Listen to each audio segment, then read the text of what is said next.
Thank you for that introduction, and thank you for inviting me to speak here today. And thank all you guys for being here. Like, this is an amazing conference. It's the third Midwest.io that I've been to, and it's a very thought-provoking conference, and I'm humbled to be here. I drew the sleepy portion of the afternoon, so I'm aiming mostly to keep you awake. If I do any more of that than that, it's fully by accident, so I apologize ahead of time. I have three main topics to cover today. They are voice control, ChatOps, and the remote worker. If you don't mind, I'm going to start at the bottom and work my way up. So I'm going to start with the remote worker. My name is Blythe. I've worked in software for over 15 years. I've contributed code to a number of open source projects, including Chef, a lot of the community cookbooks, Hubot Plugins, and many, many other projects. I've had the title of software engineer in the past, where I'd write code all day. And I've had the title of software architect, where I'd write code when I wasn't in meetings or drawing boxes and arrows on a wall. I'm now an automation and system engineer. But most importantly, I'm only a level 14 Pokemon trainer, and I've met some people here that are like 26, so I really need to level up my game there. This was me on the way in today. I work from home, so this is what I look like. I don't really get out that much. Remote work is a lifestyle change. It's not for everyone. However, I believe that everybody should try it for a while. I read this book called Remote, Office Not Required, and it literally changed my life. I recommend reading this book to understand the benefits of working remotely or working from home. And depending on where you are at in your life, I recommend giving it a try. Your mileage totally may vary. Since I started working from home, this blog on Signal v Noise has been published. Signal v Noise is the blog of 37 Signals, the company started by DHH, or David Heinemeier Hansen, and Jason Fried, who also wrote the book Remote. For this engineer, he has taken time to explain why he loves working remote. Whether you work remote or not, if you work in technology, I would recommend taking account of what you like about the situation that you're currently in every couple years. If you don't like where you're at, change it. There's a lot of depression that goes on in IT, and I want people to actually be happy. While I do feel more productive not being in meet space meetings all day, that's not why I work remotely. I have young children, and now I get to see them more than I did the first few years of their lives. I also have a 4-month-old daughter, and I've been able to see her more daily than I did my first two daughters. At first, we thought it was going to be really hard, but it hasn't been at all. It really was a matter of putting some doors on the office, and the transition was pretty simple. When daddy's at work, he's at work. And if the door's closed, then he's at work. So it was pretty easy. Another bonus to working remote for me is I did not buy gas in the month of July this year. On average, I spend less than $20 a month, and to be fair, I currently drive a Prius. But this is huge, this is like a raise, because I used to drive an SUV and I drove to work, and I'd spend $250 a month on gas. So an extra $200 a month helps out when you have 3 kids. And finally, I get back a substantial amount of time. The 20-minute commute that I had to work each day works out to about 3.5 hours per week. So I've used this time to go to the gym 3 times a week without taking any existing time from my family. Here you can see my setup. I have a standing desk, because like I said, I don't really get out that much. I used to walk a mile to and from my desk. But here I have a persistent video chat where I can actually talk with the people that are on my team. Here I put all my chat clients so I can interact with people. And here's my works area. I try to keep heads down on this unless I'm actually interacting with people. This is where I feel like I get a little bit more productive. I also have a screen for my Raspberry Pi over here. And I have an extra Mac, because I don't want to run music on the system that I'm running up, spinning up Vagrant machines and Docker and everything else. I work for Hearst Business Media. You may be aware of our company from our vast array of newspapers, magazines, and news organizations that we run.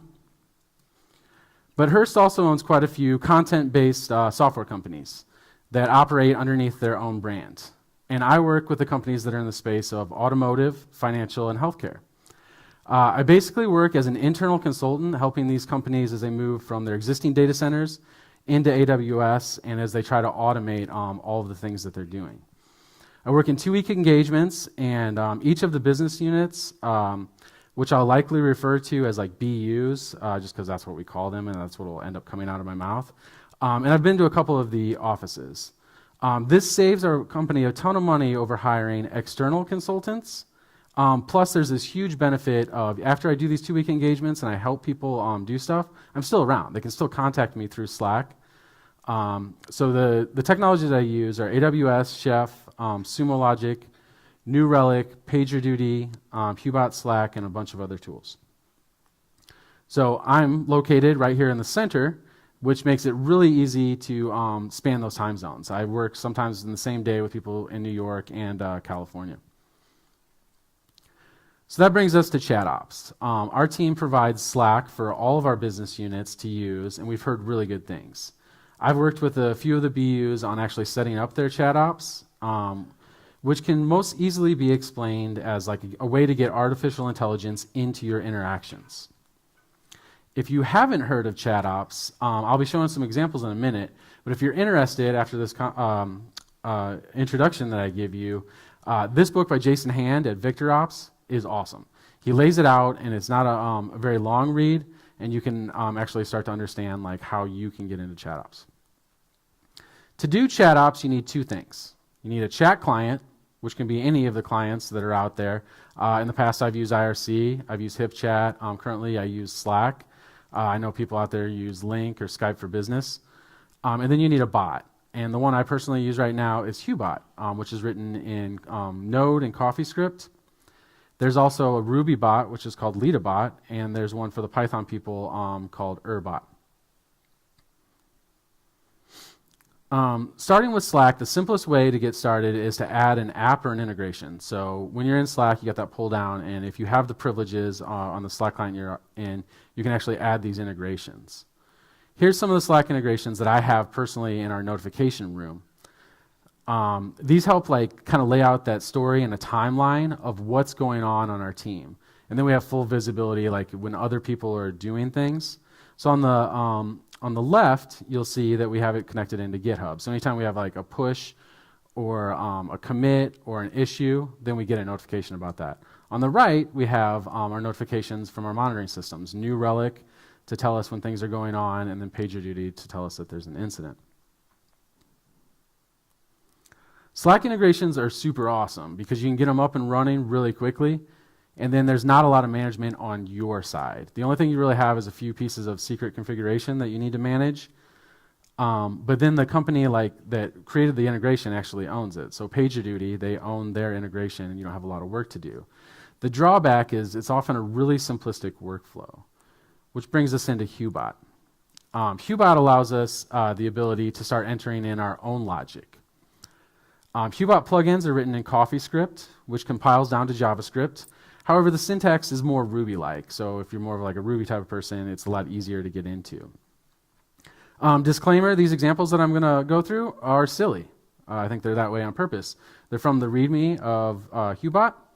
So in the first example, we see here and then send. So anytime that the word badger ends up in the chat room, the bot is going to say, badgers? Badgers? We don't need no stinking badgers. So regardless of who says it, it's just going to immediately say that. In the second example, we have respond and reply.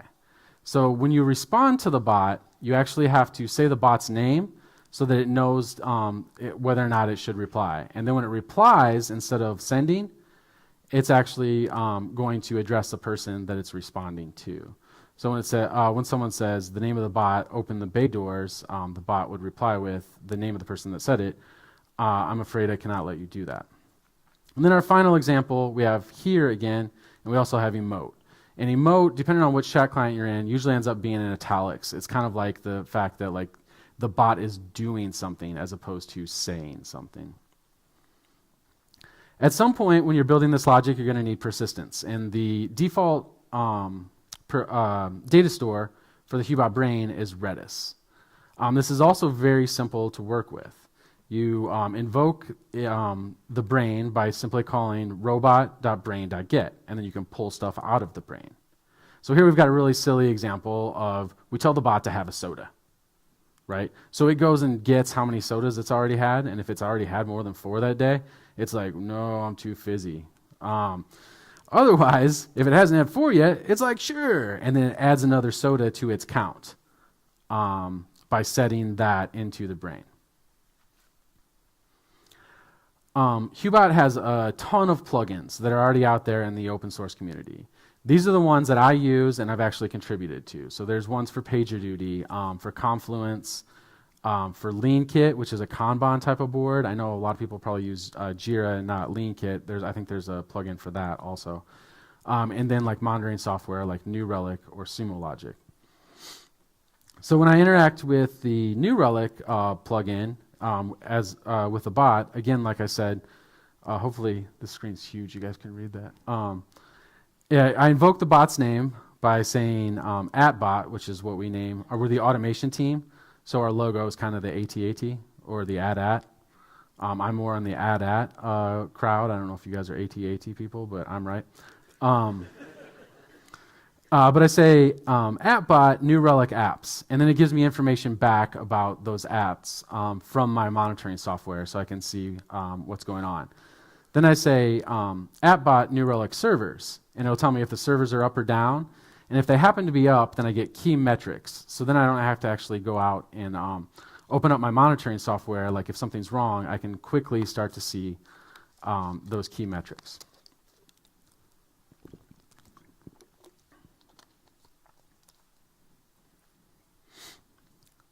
So what we've been focusing on with our business units quite a bit are incidents.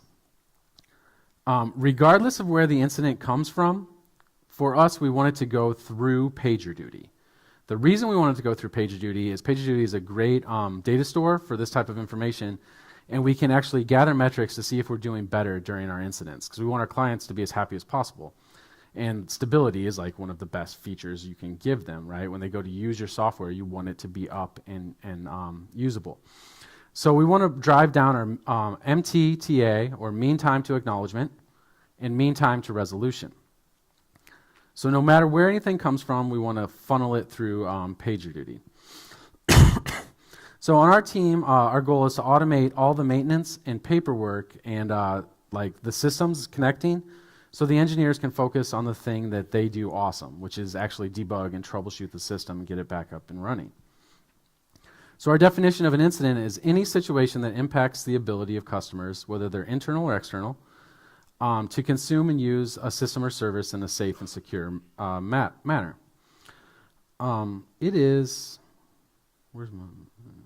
Okay, so it's inevitable that you're going to have incidents and outages. We're going to go through a couple of methods of coping with that chaos. Sometimes outages are like a complete surprise. However, sometimes you see them coming, and there's really little that you can do about it.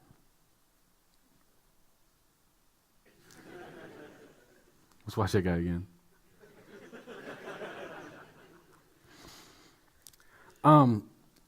So as a user, I interact with Slack to manage the state of the incident.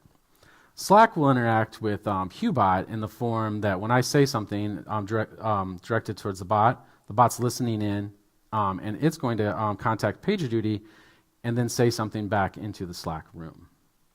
This will make my actions completely visible to the rest of the team. It'll also help build that timeline in the midst of what our discussion is.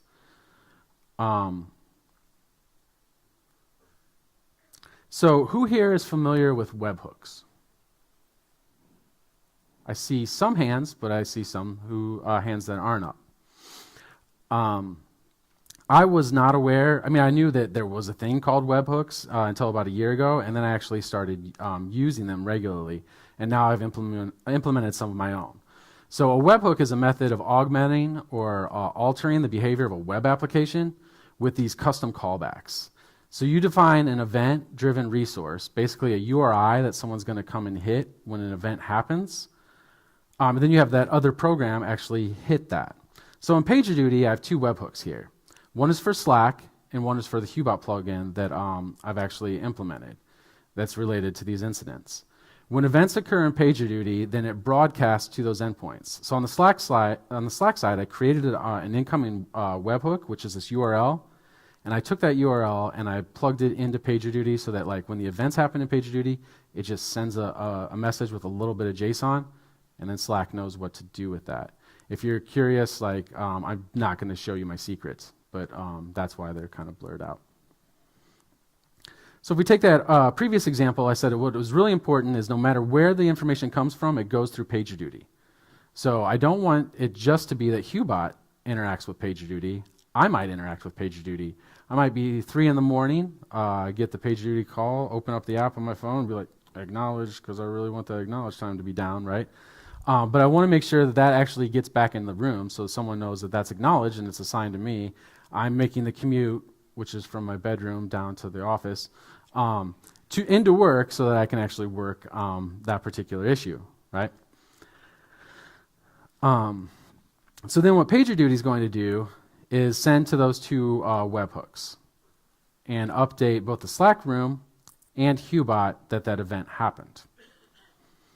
So when we have an incident, every second counts. We've built a workflow for incidents, and we continue to refine it as we work through each of the BUs and figure out like what their important pieces are. These are kind of the 4 states that we see an incident move through. Most of these are defined by PagerDuty, but we've added actually a closed one here. So we want to make sure that we're not impeding on the workflow at all, but here I'm actually triggering the incident from the bot, but as I stated, it could be triggered from anywhere, right?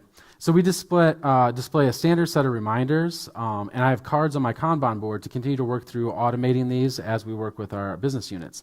So when this incident starts, we tell basically the time, which I have a bug right there because it's showing epic rather than a readable human time, right? We also let them know the number of the incident, and then we say, here's the reminder list. This incident started. We want you to only think about the system. Here's the things you make sure you do real quick is acknowledge the incident in PagerDuty, notify support, check the other tools, Sumo Logic and New Relic, update the public client status page, and then email the client contacts DL. So then I start typing things in the room, when actually the first thing I should be doing is acknowledging the event or the incident there in PagerDuty. So finally I do that, and I say BU bot pager ac the number of the incident. So now that it's acknowledged, I go and do all the work. And then the next state that I move to is when I'm done doing the work, I say BU bot pager resolve the number, right?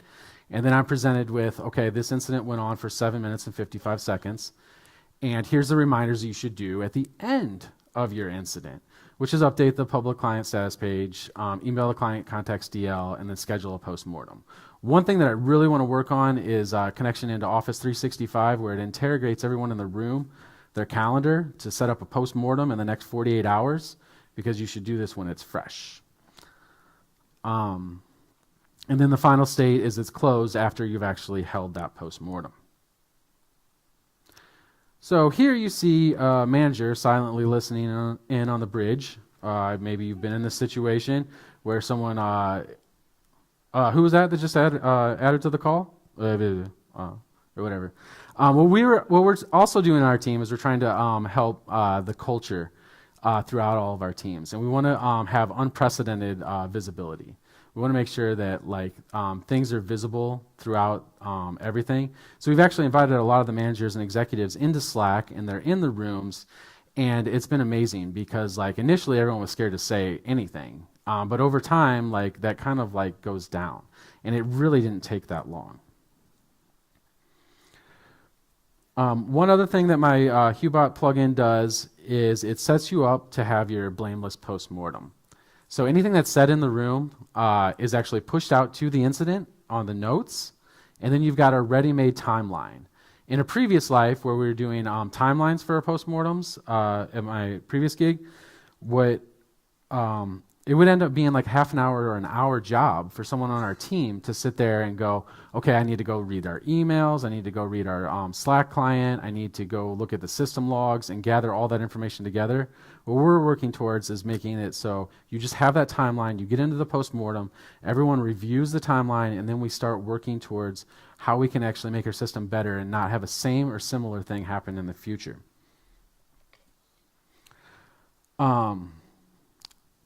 So here we have what happened a lot of times when alerts went off in my previous gig.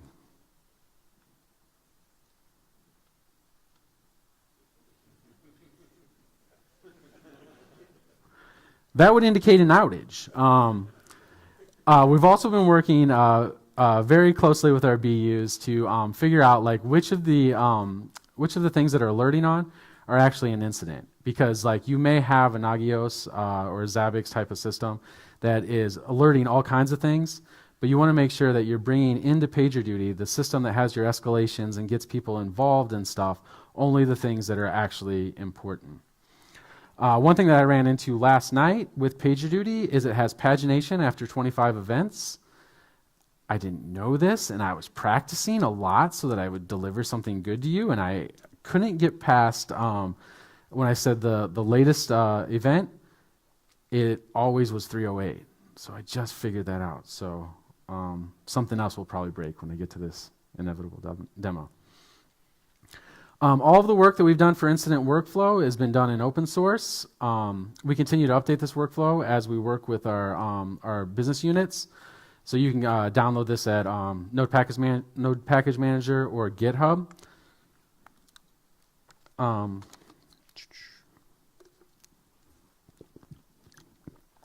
However, what I've learned in the last year of research is that Hubot is not exactly what I want. So most of the things I've shown you so far are second order creations. We've taken things that other people have created, we've put them together, we've made some magic, and we've actually done a really good job for our business units. This is where we're going to get into first order creation, and we're going to create a bot framework of our own on our team with the help of our business units, and it'll also be open source. What we don't like about Hubot is its limitations. It's least common denominator. So Hubot works on IRC, it works on AIM, it works everywhere, right? So it doesn't take advantage of what Slack can do. So we're going to focus on Slack, and we're going to call this bot SLAPI, which is the Slack API bot. We also are going to make it so we can have language agnostic plugins, because we have a lot of different business units that work in .NET, they work in like Java, they work in JavaScript, and we want to make it so we have a bot where they can write plugins in any language. The way we're going to accomplish this is we're going to use Docker. Now, when I first started using Docker, I was like, sweet, mini VMs. And then I learned what Docker was, and what Docker actually is a packaging system. So with the newest version 112 and the stuff they've done on libnetwork, you can actually package your stuff up, and then you can like be to where like you're just using that as an API. So I'm really excited about doing this project. So if you guys want to, by all means, log issues or jump in and help us out. Text-based communication does have its limitations. One of the most important parts of human communication is seeing the other person's eyes and mouth, so you can tell what they're thinking. So we use Sakoko. It's a persistent meeting place where we're able to see one another as we're working through these incidents. We also use this for meetings like daily stand-up, since we're distributed. And humor is another important piece, which is why we have a culture of using fun GIFs to lighten the mood. If you've ever used Giphy inside of Slack, and I don't say Jiffy, some people say GIF, I say GIF, and I'm right. If you've ever used Giphy, you'll notice that some of the things are not suitable for work. So we created a Hubot plugin on our team. This is my coworker, Levi, created this where all of the GIFs are suitable for work. So now for the cool part, voice controlled. The first thing you need is a personal assistant. In the past, I've used Siri on my phone to varying levels of success. I'm starting to use OK Google on my watch, which I actually like, but it's kind of limited. However, the Amazon ecosystem allows the most flexible platform where you can actually write some code, which I think is the coolest thing. I haven't had a chance to use Microsoft Cortana yet, which I heard is really cool, but now I'm going to go into the demo. So I'm crazy. Everyone has told me not to do this demo, right? So what do you guys think? You guys want to see a big ball of fail? Yeah? Yeah? Seriously, this might not work. I've been fighting the Wi-Fi all day. I think we're connected, so I think we're going to do it. So Alexa, start Slacker.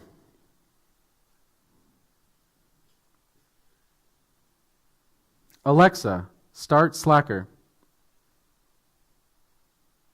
What would you like to post in Slack? Start the demo. You are not seriously going to try to do a demo in front of all of these people, are you? Yes, that is the plan. Okay, what could go wrong? You are planning on using the Echo, right? Hopefully not that janky Raspberry Pi. Create a new incident Are we for going demo. to do this? Create a new incident for demo. I have told the Slack room to create a new incident for demo. Applause.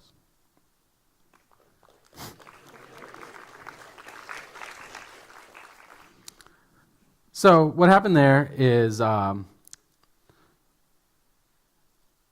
Echo said, Hubot pager trigger, this is the name of my schedule, testing schedule, and then it gave an actual name to it, Alexa triggered incident for demo. So Hubot responded with what I showed you earlier, where the incident is started, here's the things we should do. PagerDuty uses a webhook, and it comes in here, and this is what I'm talking about, using the full power of Slack. What I could do is I could just hit the button for acknowledge and resolve here, but I'm feeling awesome, so I'm going to go ahead with the demo. Alexa, start Slacker. What would you like to post in Slack? Acknowledge latest pager incident. I have told PagerDuty to acknowledge incident number 314. Show the servers from New Relic. The latest server information should now show in the Slack room. Cool. Applause.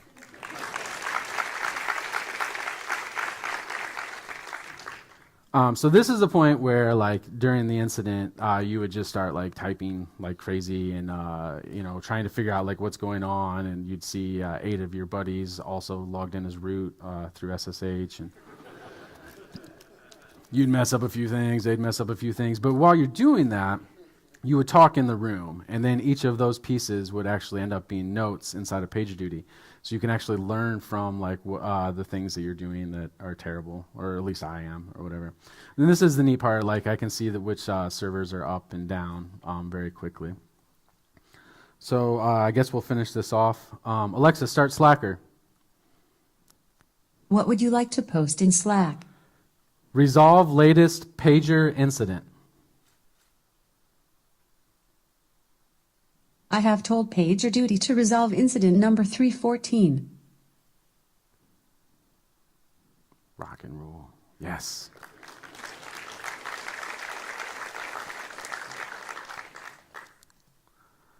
So if you want to create one of these skills of your own, then you can go to developer.amazon.com, and then you authenticate.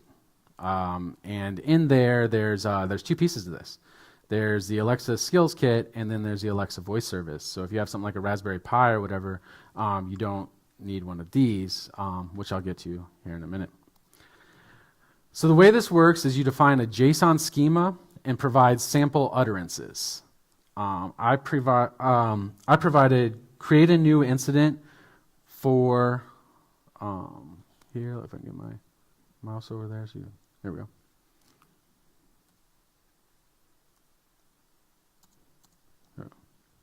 Okay, so I named this intent PagerDuty create intent, which matches up to here, right? And I gave this one a literal. And so what happens is when I say create a new incident for, and then there's the reason, which this would match up to the name of this variable here. This is very deprecated. They don't want you to use literals because it could be anything that Alexa hears. And she might not hear what you thought you were going to say. So the way they want you to do this now is for the acknowledge intent, where I went directly to PagerDuty, you actually name a slot. And the name of that slot is PagerDuty incidents, and then down here, here's the values that it possibly could be. So if she mishears me because I've got cottonmouth from speaking in front of all you people or whatever, the only possible things it could be are latest, first, or all. And then when she hears a sentence that looks like this, then what she's going to do is send this off to the most awesome thing in the world, which I'll get to in a second. There's an entire discipline emerging about voice design and trying to put rules together around how to be effective for this. I highly recommend that you check this out because it's really super awesome. I feel like this is like the newest and best input device that we have. Some people have kind of described it as a third hand because like we've had the mouse and keyboard forever, but this is like a much more natural design. It's a way that we actually communicate to each other. You hear me speaking now. If we can get the machines to actually hear us, that's super awesome. So this is my original architecture, and this is what we added in. Speaking directly to the Echo sends off to Amazon Lambda, which is a serverless architecture. And then I'm using a webhook again to send things into Slack and directly into PagerDuty. So who here is familiar with Amazon Lambda? Less hands than I saw about webhooks. That's cool. Or the idea of serverless architecture. So AWS Lambda lets you run code without provisioning or managing servers. You pay for only the compute time that you consume. So there's no charge when your code's not running. It's only when you're actually running your stuff. So when I'm looking in CloudWatch, what I kept seeing was this ran for 100 milliseconds. So they charged me for 100 milliseconds. Or it ran for 10 milliseconds. So they charged me for 100 milliseconds. It's broken down into that 100 millisecond, so a tenth of a second. And it's available for free tier. So if you're using AWS, for that first 12 months, you can get an EC2 T2 Micro for free for a year, right? Here you can get 1 million calls a month, and it's not bound by that first 12 months of the agreement, which works out to be, I don't know if it's too small for you to read, 3.2 million seconds of compute time per month for your own personal account, which ends up being 37 days worth of compute time. So the things you'd use Lambda for are think of like the batch jobs that you run, like maybe an ETL type of process, or you have that box that's running all day that you're paying for that EC2 instance, and you're only running a cron every 10 or 15 minutes. You would pay way less for running that compute time on Lambda. So here is my Lambda skill, or a portion of it. And the way that this fits in is I've got basically what equates to a case statement here, an if-else. And if we hone in here, that intent that I was talking about before, if that intent is the one, then I send this off to a function that does the actual connection into PagerDuty to do the things that we saw. I'm also working in open source. This is done on my own time outside of work, so it's underneath my GitHub, not my company's. And you can take a look at this. I am not a good JavaScript person. So like if anybody's willing to help me by creating a pull request or forking this and making it way better, that's awesome. Let's see. I did want to note that I started from Tim Wagner's examples that are out there for connecting to Slack. And then I built on our workflow on top of that. So pricing for this guy here, this is almost like a $200 thing. There's also an Echo Dot, which is a little bit smaller, but it's currently sold out. There's the Echo Tap, where that's where you start getting into, you actually have to push to talk. What's awesome about this is you saw that I didn't have to do anything. I have this on the other side of the room, and I'm like, Alexa, tell me a joke. Did you hear about my dad's restaurant on the moon? The food is okay, but it has no atmosphere. My kids love that. They will sit there for like 20 minutes and just like, and then the best part is having them retell the joke later, and they didn't get it at all, right? It's like a better joke though, because then you're like, yo, remember when they said that cute thing or whatever? You can also use the Raspberry Pi, as she said earlier. I'm not saying her works. I'm not going to invoke her or whatever. I do have a Raspberry Pi where I have this working. I can show you that. The AV people have been so cool to me. I didn't want to be like, oh, let me plug that in and let me get a keyboard over here and stuff. So I didn't actually bring that in as part of this. And if you want to do it for free, there's something called an Echo Simulator.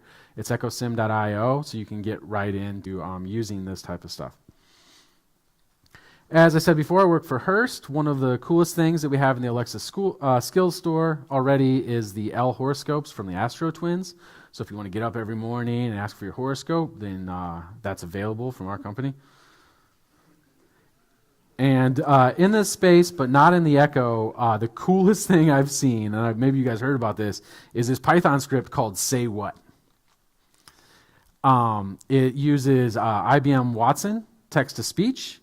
It uses Splunk as a data store because the guy that created it works at Splunk, and it's a Python script, right? So what the script does is it listens in on meetings that you're supposed to be paying attention to, and then it pings you in HipChat when your name is said. And it gives you a scroll of the last minute before your name was said, plus a little bit more time. And then it goes the extra mile of 15 seconds later, he recorded his voice, and it's a recording of him saying, "Oh, I'm sorry, I was on mute." Awesome, right? So that, to me, is like totally like dealing with the chaos and thinking outside the box. So by the way, I'm the co-organizer of the DevOps Days Kansas City. We have a conference coming up here in Kansas City on October 20th and 21st. Our registration is open. There's cards on the user group thing outside. So I provided you kind of like with one way to deal with the chaos by creating like incident visibility and tracking through ChatOps and furthering this through the voice input. However, the real learning point for me over the past couple months has been webhooks and serverless. Like the power that I see there is amazing. One of our BUs actually rewrote one of their core apps using almost fully serverless. They have a web application that most of the the work is being done through Amazon Lambda. So it is completely possible. I've been a DevOps person for some time now. And I'm ready to move past dealing with servers and start moving into containers and just code workflows type of stuff. So it looks like I only have maybe a couple minutes. I don't know if anybody has any questions or if you just want to hear more jokes from Alexa or... Have you considered other chatbots like Hubot and the other two that you mentioned? The question is, have you considered other chatbots than Hubot? We did. At the beginning, we were going to go with Lita because on my team, we kind of come from a chef background, and we have a lot more experience in Ruby. We decided to go with Hubot because we kind of felt like it had the biggest and best community. There's plugins for nearly everything we were going to use, and we decided that like rather than trying to build things from the ground up, we would contribute to those and try to make them better. What we found over time is Hubot is lagging a little bit. It's on an older version of Node, and there's some major rewrite that needs to be done for it. Some of the work's been done. It just needs to integrate into the thing. So Hubot's a really solid platform to stand on to start. But yeah, we didn't look at Airbot because we're not Python people. But we did look at Lita, and we actually did some testing and used Lita. Was there another bot that you wanted to suggest people look at? Operable? Operable is a company called. Yeah. Is their product. I'll check it out. Yeah, I've looked at it. Awesome. Might have time for one or two more.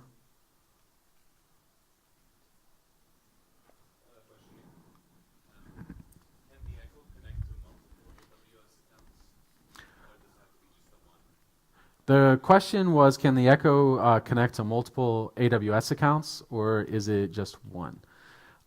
I haven't tried to connect it to multiple ones. I did notice that when I was initially trying to do this before I had an Echo, and this was many months ago, so it's probably better now, I was trying to get my Raspberry Pi thing like up and running on my account so I could see the cards that come back.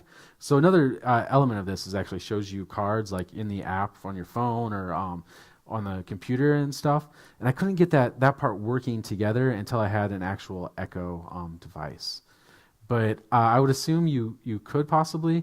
The other thing that, I mean, what this is, and one of the use cases that Amazon wants to use it for is to sell stuff. You can, don't say real loud, but you could say, I'm going to go unplug this. I'm going to tell you. You could be like, Alexa, repeat my last order. And she would tell you what the last order was and then just like order it on Amazon, right? And then there's some other cool things. They've got like a little IoT button that you can put like right next to your Tide or whatever, and you click it, and like if you click it too many times or whatever, it's only going to order once until it actually arrives at your house or whatever. So when you're out of like Tide, they're only like $5, and then you get the $5 back, right? So they're kind of free because they're going to sell you Tide for the rest of your life. It's got a picture of Tide on. But I don't know about multiple accounts because it is tied to selling you stuff, right? Maybe one more. If not, then thank you guys very much. You've been awesome.